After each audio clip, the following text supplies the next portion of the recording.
If you want to do business next time, don't send in your boyfriend. He didn't do you any favors. Apparently not. Olivia. Apparently she was in the market to buy an old, beaten-up hotel. Well, that seems to be going around a lot lately. Excuse me, Mr. Spaulding. Sorry to disturb your lunch. Well, Miss Porter, that's quite all right. What can I do for you? Well, sir, normally I would never trouble the chairman of the board with something as trivial as a simple credit application, but I thought you might want to handle this one personally. Well, please, sit down. You work for me, and I trust you. So why don't you tell me what the problem is? This particular applicant has a standing, both here in the town and internationally, but when I did a credit check, there were some irregularities. Bad credit? No, more like no credit. None. We don't give loans based on social standing. Yes, I know that, sir. That's why I wanted to bring it to your attention. This gentleman has just moved here from a foreign country where he was president. Richard Winslow? Yes. Perfect. I want you to know you did the right thing by bringing this to my attention. Give me a couple of days to think this over. Right, what should I tell the president? Tell the ex-president of San Cristobal that his line of credit is pending. Yes, sir.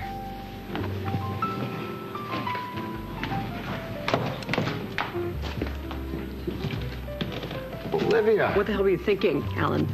The beacon was mine. I made that clear, and you promised to keep your hands off. Olivia, You lied to me. And what's worse, you may have blown this deal right out of the water. You know, I'm disappointed in you. You claim to be this razor-sharp businesswoman, but you have forgotten the first rule of business. No does not mean no.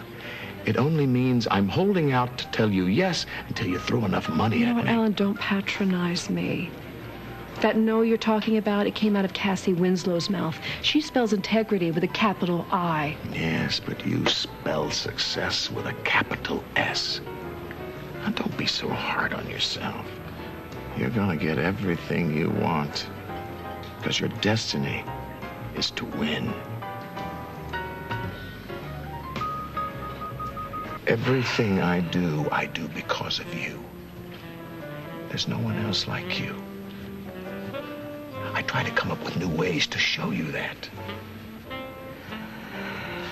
And this is what you came up with, Alan? You horn in on my business deal and just blow it all up. That wasn't my intention. Look, anyone can get you furs or trips to Monaco, jewels, but I want to give you something special, something worthy of you and your high standards. I want to give you something that you want more than anything in the world. That hotel. You need to give me a break. You say you admire me. You say you respect my independence. You know what I hear? Just a lot of talk, Alan. You're all talk and no action. Because no sooner are those words out of your mouth than you go behind my back and prevent me from exercising that independence you say you so greatly admire. All I want to do is help you, that's all. No, you're trying to take away my right to act for myself. You know, you keep talking about this team that we have here, but the fact of the matter is you're not a team player. Everything has to be on your terms, Alan, or not at all.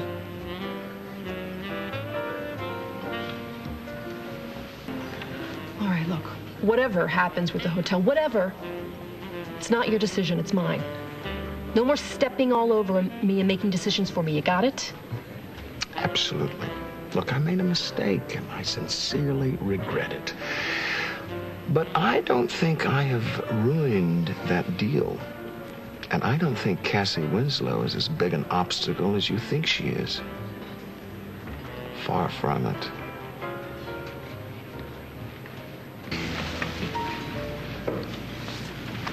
All right, Alan. What do you know about Cassie Winslow that you're not sharing with me? Well, now, if I told you that, Olivia, that would be spoiling the surprise. Oh, you know, I've had one too many surprises today. Why don't I just go back to the mansion and pack up my things? I haven't let go of the lease on my apartment yet. You're not serious, are you? You wouldn't move Two things out. you need to understand about me, Alan. I don't like surprises, and I don't like playing games. I will move out in a heartbeat. All right, whoa. No, I don't want that. No, because, you see, I've become accustomed to your face. All right, I'm going to tell you. Cassie Winslow does not own the hotel outright. She owns only half. You're kidding. How does something like that happen? Well, I don't know. One of life's little curveballs, I guess. But I've made arrangements to purchase the other half. But I certainly don't want to upset you, so I will nullify the purchase. All right, just stop it, all right? Just stop it. You're telling me that the ownership of this hotel is literally split in half? Deeds are a funny thing. I don't know how it happened, but it did. Does Cassie know about this? No, not yet. And when she finds out, she will probably deny her half. But, you know, two can play that game. You can do the same thing to her. And it would be very interesting to see the battle of the wills. Who will win? I know where I would put my money.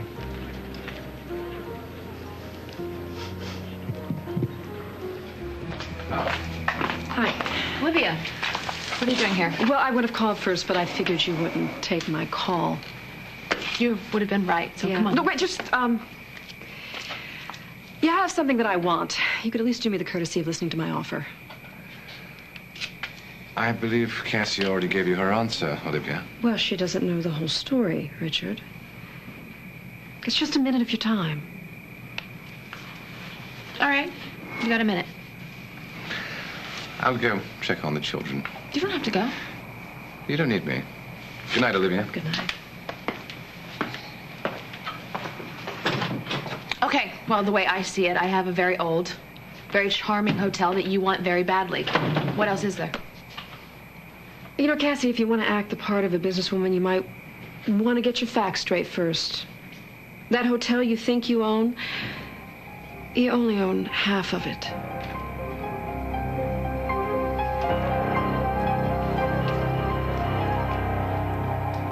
What do you mean I only own half of the hotel, Just Olivia? what I said. The deed only entitles you to half the property. And let me guess, you own the other half. Alan bought it for me tonight. Why? Why are you doing this, Olivia? Is this because of Richard? Is it because we thought you were taking bribes for the harbor project? Are you just trying to get back at us? Whatever you think, Cassie, this isn't personal. How can it not be personal? Forget about the hotel, Olivia, but that's my farm. Do you know what that farm means to me? Of course you do. Of course you do. That's why you want to take it away. Oh, would you relax? Okay, the Jessup farm is yours, okay? You own it. I own half the Beacon. You're not the only person who needs a place of her own, you know. So why can't you just be happy with your farm and just let me have the hotel? Well, not that it's any of your business, but from the moment Richard and I saw that hotel, we fell in love with it, okay? Oh, no. Please tell me you haven't made plans for it. We didn't just make plans, Olivia. We made dreams, okay? Dreams that we can make come true as soon as possible. Not without me, you don't, honey. Whether you like it or not, we're joined at the hip on this thing. Nothing gets done without my approval. Look, why don't you just listen to my offer? I'm prepared to be very generous. With Alan Spaulding's money, I'm sure. What difference does it make whose money it is? Come on. Look, you'll have your farm. And I'll have a little piece of land on the lakeside. No. I don't think so. Richard and I, we don't need your money, okay? And we don't need Alan's money, and we don't need your generosity. Good night.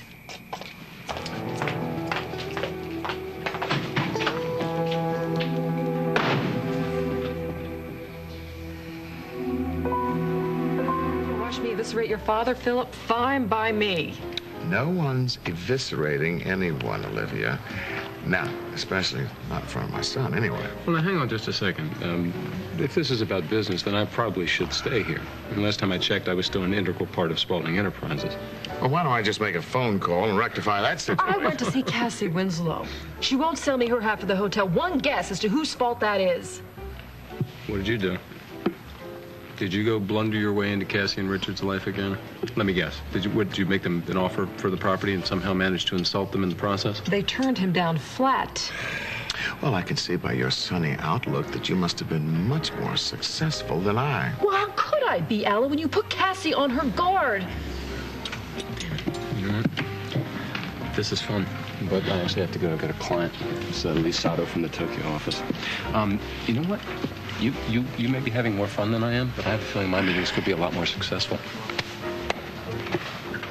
I taught him everything he knows. Does he care? Probably not, neither do I. Why? Why did you go behind my back to Cassie and Richard? You know, I've heard this song before, and it's getting old.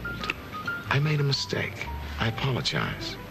But if you hadn't gone off after Cassie trying to close this deal, I might have been able to give you a few pointers that would have helped you. I seriously doubt that.